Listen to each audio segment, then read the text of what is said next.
गुलाबपुरा गांव में जैसे ही शाम ढलती, हवा में एक अजीब सी ठंड फैलने लगती जो दिलों को जमा देती थी। गांव वाले शाम होते ही सड़कें खाली कर देते थे और हवा में एक ही नाम तैरता, यति। गांव का सरपंच राय काका चौपाल के बीच पहुंचकर चिल्लाए, सब लोग घर में चले जाओ, अगर रात को बाहर एक पल भी रहे तो बचना मुश्किल है। लोग भागते हुए घर के अंदर घुस गए। कोई भगवान से मन्नत मांग रहा था, हे भगवान, उस यति को मेरे घर से दूर रखना। तो कोई कांपते हाथों से द्वार बंद कर रहा था, क्योंकि रात को गांव के बीच से एक बर्फीली दहाड़ उठती थी और उसके बाद सिर्फ एक आवाज सुनाई देती थी।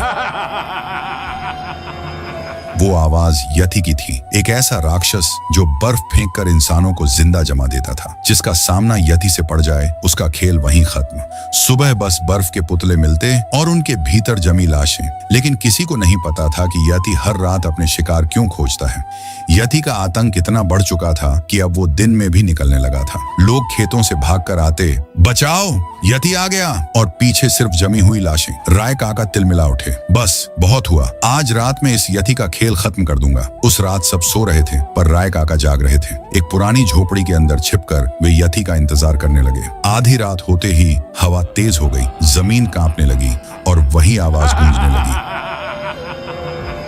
यति सड़क पर उतरा, ऊंचा, डरावना, चमकीली आंखें और हाथ में एक आइस बॉल। लोग उसे देखकर दरवाजे बंद करने लगे। राय काका आगे आकर चिल्लाए, ओए सुन मोटे भालू, क्यों मार रहा है मेरे गांव वालों को? यति ठिठक गया। उसकी आंखों में दर्द था, गुस्सा था और एक चुप्पी। फिर उसकी भारी आवाज गूंजी, क्योंकि इन लोगों ने मेरे बच्चे को मारा है। राय काका चौंक गए। यति ने धीरे धीरे अपनी कहानी खोली। बहुत साल पहले मैं अपने बेटे चीकू के साथ बर्फीले पहाड़ पर रहता था। हम दोनों रोज नदी पर जाते, खेलते, हंसते। मुझे दुनिया में उससे ज्यादा कुछ प्यारा नहीं था। लेकिन गुलाबपुरा में एक लालची आदमी था, पुष्पा। वो जानवर पकड़कर बेचता था। उसने मेरे बेटे को देख लिया और उसे पकड़ने की ठान ली। लेकिन पुष्पा को पता था कि जब तक मैं जिंदा हूं कोई चीकू को हाथ नहीं लगा सकता। एक शाम जब मैं और चीकू नदी में खेल रहे थे, पुष्पा पीछे से आया, मुझे डंडे से मारा। मैं बेहोश होकर गिर गया और मेरे बेटे को वो उठा कर ले गया। उस दिन मेरा बच्चा रोता रहा पर उसे बचाने वाला कोई नहीं था। तुम्हारे गांव ने उसकी चीखों की आवाज तक नहीं सुनी, इसलिए मैं हर रात तुम्हें उसी ठंड का स्वाद चखाता हूँ जो मेरे बेटे ने झेली। राय काका ने गहरी सांस ली।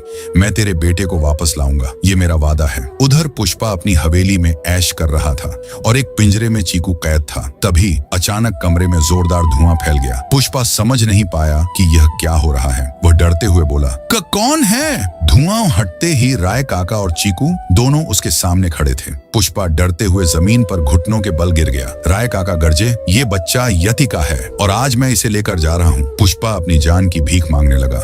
वह कुछ बोल ही रहा था कि राय काका ने एक बार में उसे खत्म कर दिया। राय काका चीकू को लेकर यति के सामने पहुंचे। यति अपने बच्चे को देखकर फट पड़ा। दहाड़, आंसू, खुशी, दर्द, सब एक साथ। गांव वाले डरते हुए दूर से सब देख रहे थे। राय काका बोले, गलती गांव की नहीं थी, एक आदमी की गलती सबने भुगती, पर आज तेरा बदला खत्म। तेरे बच्चे को इंसाफ मिल चुका है। ढोलपुर में रात के ठीक 9 बजते ही एक अजीब सी गूंज शुरू हो जाती थी। एक ऐसी हंसी जो किसी के भी खून को जमा दे। गांव वाले जानते थे कि ये वही हंसी है, रहस्यमयी हंसता चेहरा लड़की की। किसी ने उसे सीधा नहीं देखा था, लेकिन कहते थे जिसने भी हंसी सुनकर खिड़की खोली, क्षण भर में उसका चेहरा कटकर जमीन पर गिर जाता। हर रात पूरे गांव में आतंक फैल जाता। दरवाजे बंद, खिड़कियां बंद और दिल अंदर तक कांपते हुए। ढोलपुर में एक ही हिम्मती इंसान था, ऑफिसर राय स्टार। 3 रातों में 4 लोगों की हत्या हो चुकी थी। हर लाश का एक ही हाल, चेहरा गायब, बस खून और डर। राय स्टार को चौथे घर में एक औरत की डायरी मिली। डायरी के आखिरी पन्ने पर बस एक वाक्य लिखा था, वो आज भी हंस रही है, वही नीलम। ये नाम पहली बार सामने आया था। गांव वाले रोते हुए बोले, साहब 9 बजे के बाद वो लड़की की हंसी पूरा गांव कपा देती है। वो दरवाजे के बाहर खड़ी रहती है पर दिखती नहीं। जो भी दरवाजा खोले वो उसका चेहरा काट लेती है। राय स्टार ने कहा, आज रात मैं इस हंसती मौत का अंत करूंगा। रात के 9 बजे पूरा गांव अंधेरे में डूबा हुआ था।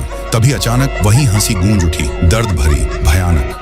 पागलपन से भरी हंसी। लोग घबराकर दरवाजे बंद कर रहे थे, पर राय स्टार ने दरवाजा खोल दिया। बाहर सड़क खाली थी, सिवाय एक काले दुपट्टे के जो जमीन पर पड़ा था। राय स्टार ने झुककर दुपट्टा उठाया और उसी पल उसके पीछे से किसी लड़की की आवाज आई, पीछे मत मुड़ना। लेकिन राय स्टार पीछे मुड़ा। वहाँ एक लड़की खड़ी थी, चेहरे पर डरावनी मुस्कान, आंखें बिल्कुल सफेद और हाथ में एक टूटा हुआ शीशा। वो बोली, तू भी मुस्कुरा, नहीं तो तेरे चेहरे का भी वही हाल होगा जो बाकियों का हुआ था। राय स्टार ने पूछा, तू कौन है और लोगों के चेहरे क्यों काटती है? लड़की मुस्कुराते हुए बोली, क्योंकि किसी ने मुझसे मेरा हंसता हुआ चेहरा छीना था। आज मैं दुनिया से मुस्कुराहट का बदला ले रही हूँ। राय स्टार ने हिम्मत जुटाकर कहा, मैं तुझे इंसाफ दिला सकता हूँ। तू साफ साफ बता, आखिर तेरे साथ हुआ क्या था? तेरी कहानी सुना, फिर तेरी आत्मा को शांति दूंगा। लड़की की मुस्कुराहट अचानक गायब हुई। वो धीरे धीरे बोली, मैं नीलम हूँ, ढोलपुर की ही रहने वाली। मेरा सपना था कि मैं एक दिन मॉडल बनूं, पर मेरे ही कॉलेज की एक लड़की मेरी खूबसूरती पर जलती थी। उस लड़की ने मेरी हंसी, मेरा चेहरा और मेरी जिंदगी बर्बाद कर दी। एक रात वो मेरे घर पर आकर बोली,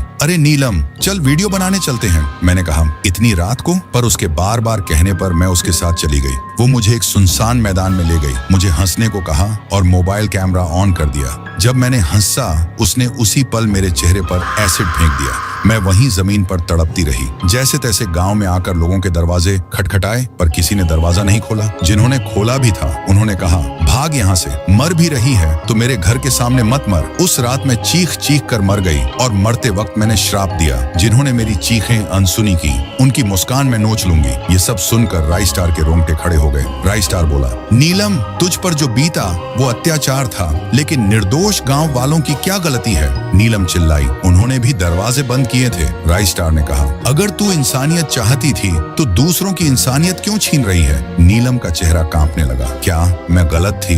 क्या मेरे दर्द ने मुझे राक्षस बना दिया? राय स्टार ने दुपट्टा उसके सिर पर रखा, मोमबत्तियां जलाई, पूरे गांव वालों को बुलाया। लोग रोते हुए बोले, नीलम, हमें माफ कर दो, हम बुरे इंसान थे, हमने तुझे अकेला छोड़ दिया, तू हमें सजा दे सकती है। नीलम की आंखों से आंसू गिरने लगे, उसकी हंसी टूट गई और वो धीरे धीरे हवा में गायब हो गई। चंद्रपुरम दूर दराज में बसा एक शांत गांव था। दिन के समय यहाँ की हवा में मिठास घुली रहती थी, पर जैसे ही सूरज ढलता, गांव पर एक ऐसी चुप्पी उतरती जो किसी कब्रिस्तान से भी ज्यादा डरावनी होती। गांव की गलियां खाली, चौखटों पर लगे कील कुंडे कसकर बंद और हवा में एक अजीब सी थरथराहट, जैसे किसी की आवाज दबाई जा रही हो। चंद्रपुरम में एक बात सबको पता थी, रात 1 बजे के बाद बाहर निकलना मतलब मौत को दावत देने जैसा था। कभी झाड़ियों में एक तेज काला साया दौड़ता दिख जाता, कभी बच्चे गायब, कभी चौकीदार हवा में विलीन। सुबह लोग बस इतना ही कह पाते, उस रात बाहर गया था, फिर दिखा ही नहीं, और किसी में ये पूछने की हिम्मत नहीं कि कौन ले जाता है।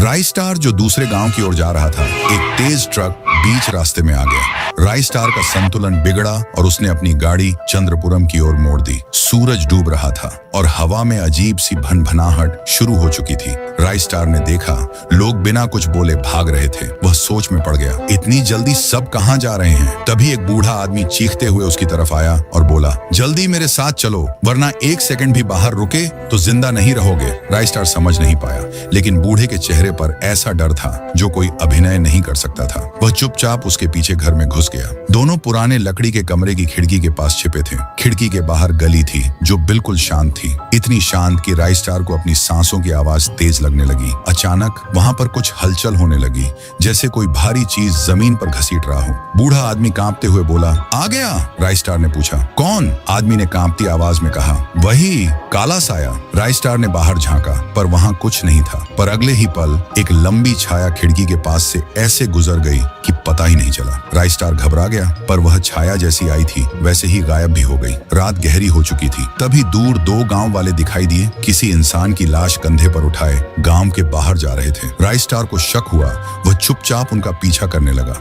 वे दोनों उस रास्ते से गुजरे जहां गांव वाले पैर भी नहीं रखते थे, एक पुराने श्रापित जंगल की ओर। जंगल के बीचों बीच एक टूटा हुआ कुआं था। दोनों आदमी लाश को कुएं में फेंकने ही वाले थे कि पीछे से आवाज आई, रुको। उन्होंने मुड़कर देखा, राय स्टार अकेला खड़ा था। राय स्टार ने कहा, ये क्या कर रहे हो तुम? सच सच बताओ, वरना मैं पूरे गांव को जगा दूंगा। एक आदमी रोते हुए बोला, हम मजबूर हैं, अगर बलि नहीं दी तो हम सब मर जाएंगे। राई स्टार गरजा, किसने कहा तुमसे ये? और तब कहानी सामने आई जिसने राई स्टार की रूह कंपा दी। सालों पहले एक साधु यहाँ से गुजर रहा था जिसका नाम था टंग टंग साहू। वह थका हुआ, भूखा, प्यासा था। गांव के इस कुएं पर रुककर उसने पानी निकाला, पर तभी गांव के पूर्वजों ने उसे पकड़ लिया और कहा, हमारे कुएं से पानी कैसे पिया तूने? साधु ने हाथ जोड़कर कहा, मैं राहगीर हूँ, प्यासा हूँ, 2 घूंट पानी दे दो, पुण्य लगेगा। पर गांव वालों ने उसे धक्का देकर भगा दिया।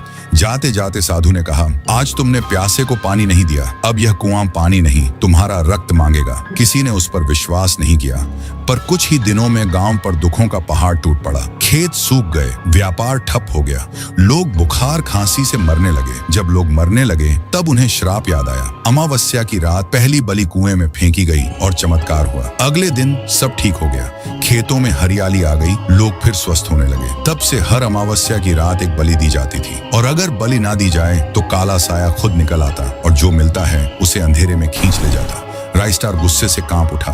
अपनी जान बचाने के लिए तुमने कितनों की जान ली? वह दोनों को गांव ले गया। लोग इकट्ठा हुए और राई स्टार ने उन्हें गिरफ्तार करवा दिया। गांव को उसने चेताया, यह श्राप खून से नहीं टूटेगा, इंसानियत से टूटेगा। धीरे धीरे काले साए की दहशत कम हुई और गांव में शांति लौट आई। पर उस आखिरी रात जब सब सो चुके थे, कुएं से एक धीमी आवाज आई, अभी आरण बाकी है। और चंद्रपुरम आज भी अमावस्या की तारीख आने पर सांस रोककर इंतजार करता है।